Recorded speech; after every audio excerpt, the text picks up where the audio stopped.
یقین جانے قرآن کو چومنے کو جی چاہتا ہے، آنکھوں سے لگائیں، یہ وہ کتاب ہے جو میرے رسول کے سینے پہ نازل ہوئی ہے، اور اصلی صورت میں اپنی اصلی زبان میں انہی حروف کے ساتھ آج بھی موجود ہے، اور قرآن مجید کا فیض بھی ختم نہیں ہوا، اس کا اسی طرح فیض موجود ہے جس طرح پہلے موجود تھا، اور آج بھی وہ روشنی دیتا ہے۔ اور جب ہم اس کو تلاوت کرتے ہیں، اسی لیے فرمایا گیا راتوں کی تنہائیوں میں اٹھ کے قرآن پڑھو، اور قرآن پڑھتے ہوئے رویا کرو، فَإِن لَمْ تَبْكُوا فَتَبَاكُوا، اور اگر رونا نہ آئے تو رونے کی کوشش کیا کرو۔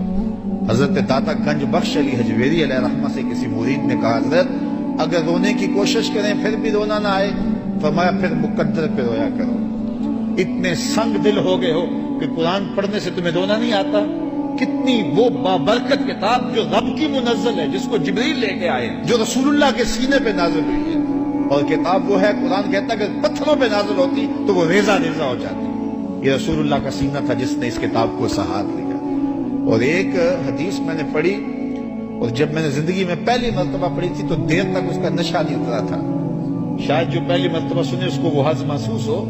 فرمایا قرآن اللہ کی وہ لٹکتی ہوئی رسی ہے جس کا ایک سرا تمہارے ہاتھ میں ہے، دوسرا سرا تمہارے رب کے ہاتھ میں ہے۔ ایسے کرنٹ لگتا ہے جسم کے اندر کہ یہ وہ کتاب ہے جس کا ایک سرا تمہارے ہاتھ میں ہے، دوسرا سرا تمہارے رب کے ہاتھ میں۔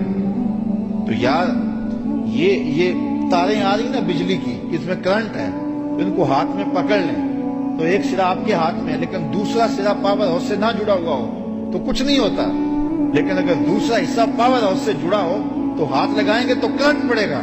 اللہ اکبر! یہ قرآن یہ ایسی رسی ہے جس کا سرا تم نے پکڑا ہے، کہا اس کا دوسرا سرا خالی نہیں ہے، دوسرا سرا تمہارے رب کے ہاتھ میں، اور اب بھی برابر فیض آ رہا ہے۔ اس کتاب کو کوئی تھام کے تو دیکھے، اس کتاب کے اندر اتر کے تو دیکھے اس میں کیا ہے۔ اس کے عجائب کبھی بھی ختم نہیں ہوں گے۔ حضرت مولا کائنات سید علی المرتضیٰ رضی اللہ تعالیٰ عنہ نے جب حضور سے پوچھا کہ حضور پھر اس دور میں بچنے کی صورت کیا، تو فرمایا اللہ کی کتاب، اور آگے حضور نے ایک لفظ ارشاد فرمایا، فرمایا یہ وہ کتاب ہے جس کے عجائب کبھی بھی ختم نہیں ہوں گے۔ یہ کتاب کبھی بھی ختم، اس کے عجائب اور اس کی روشنیاں اور اس کے دامن سے پھوٹتی ضیائیں، اجالے کبھی بھی ختم نہیں ہوں گے، اور یہ ہمیشہ انسانی زندگی میں چراغاں کرتا رہے گا۔ تو اس کتاب کے ہوتے ہوئے بھی ہم اندھیرے میں رہیں تو اس سے بڑی افسوسناک بات کوئی نہیں ہے۔ تو اس کتاب سے اپنی زندگی کی روشنیاں، اپنی زندگی کے اجالے حاصل کرنے چاہیے۔ امام احمد بن حنبل رضی اللہ تعالی عنہ فرماتے ہیں، میں نے اللہ سے کہا کہ مجھے اپنی محبت عطا کر رہے، تو اللہ نے مجھے اپنی اتنی محبت عطا کی کہ مجھے زوال عقل کا اندیشہ ہو گیا۔ پھر میں نے ایک دن کہا مالک مجھے اپنا اب قرب عطا کر دے، تو آواز آئی میرا قرب چاہتے ہو تو پھر قرآن پڑھا کرو۔ تو قرآن انسان کی ضرورت ہے، کیونکہ انسان کی سب سے بڑی ضرورت جو ہے وہ ہدایت ہے۔ ہدایت انسان کی وہ ضرورت ہے جس کو مانگنے کی تلقین دی گئی۔ اللہ سے رزق مانگنا چاہیے، لیکن کوئی نہیں مانگے گا وہ پھر بھی دیتا ہے۔ اللہ تعالیٰ سے دولت مانگنی چاہیے، کوئی نہیں مانگتا پھر بھی دیتا ہے۔ صحت مانگنی چاہیے، کوئی نہیں مانگتا پھر بھی دیتا ہے۔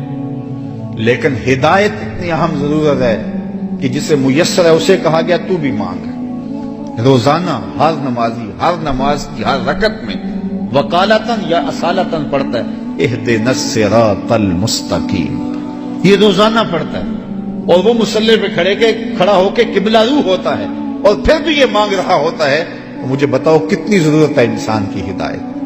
تو ہدایت انسانی ضرورت ہے، اور ضرورت کے لیے ہمیں محنت کرنی چاہیے، اور محنت کریں گے تو جھولی خالی نہیں جائے گی۔ اور اس کا بہت بڑا منبع اور بہت بڑا سرمایہ اور بہت بڑا چشمہ ہمارے پاس قرآن مجید کی صورت میں موجود ہے۔ میں ایک اور بات کروں، کسی نبی کا کوئی معجزہ اس نبی کی امت کے پاس آج موجود نہیں ہے۔ حضرت موسیٰ علیہ السلام کے معجزات تھے، ساتھ لے کے چلے گئے۔